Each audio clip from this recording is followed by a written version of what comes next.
Hey guys, welcome back to my channel. My name's Teigan and today is day 10. Who'd have guessed the day after day 9 was day 10? But yeah, today's story for the short story advent calendar was Vera Something by Adam O'Fallon Price.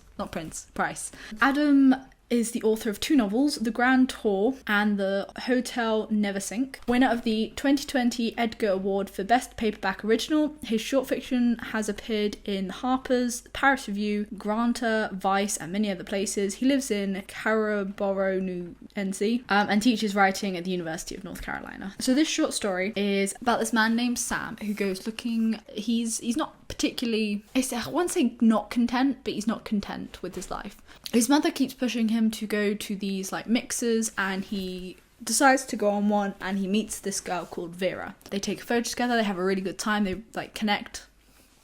And so they take a photo, she writes down her number, and then the next day he loses the picture and just cannot find it. He returns back to New York where he then keeps trying to think of the name, which gives it Vera Something, and basically spends half a year to a year looking for this girl. Just kind of he knows in their conversations he knew that she was from this place in New York, so he keeps going there hoping to bump into her, and he doesn't stop looking for about a year, in which time as well he was also sort of in a relationship with another girl. Her name was Lauren, and when he returned from this break trip he bought her flowers, asked her to dinner, to then say, I'm in love with someone else, to which she doesn't take very well.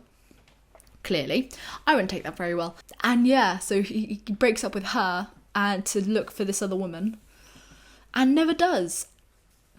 Pretty much. He goes about his life, he goes about his day, he slowly starts balding, and the end of the book, it's 6 years later, like he decides to keep going he goes to other mixers, tries to find her.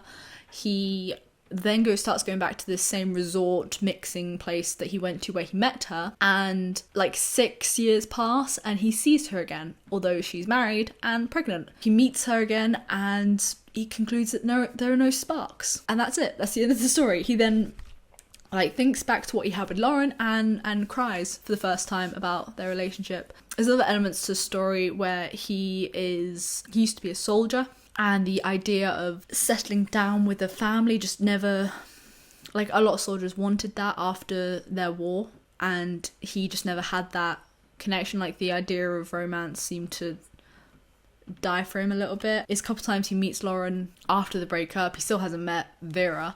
He tries dating other people, which doesn't really ever turn out well. And it's, this is the longest story to date at 28 pages. And yeah, it was rather odd. I think I say this about most books. It's all rather odd. But he meets up with Lauren a couple of times throughout the books. One time she moves out of town because they work at the same place, so it got rather awkward. She decided to leave. And they meet up again then later at a party where, he's starting to go down a bit. Lauren is, she's now she's got with someone else. She's starting to get really happy. And yeah, it's almost sad about this man who keeps trying to find a connection with somebody and he's just struggling to connect with anybody.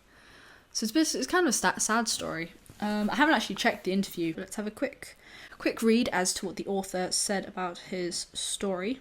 So when asked the question, how do you describe your story? Adam says, a man who met the love of his life one night and then lost her number, spends the next 10 years trying to find her. I would question the 10 years because in the story he decides to go back to the thing and it just becomes a part of routine, and he doesn't actually, I guess maybe it's in the hopes to find her, so I'm not going to argue with the author. Vera Something is actually a chapter in his novel The Hotel Never Sink. Oh, The Hotel Never Sink, that's the place where he meets her.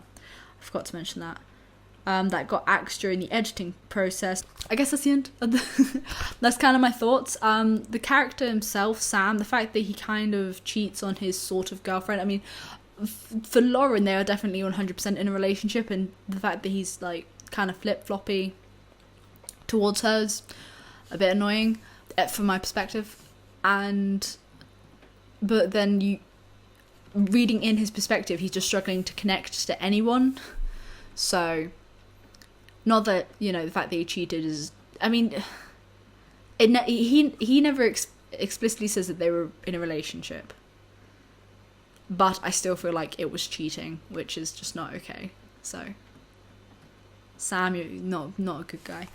But with that, that's the kind of my thoughts, and it's the end of the video. I will try and actually get out a non-advent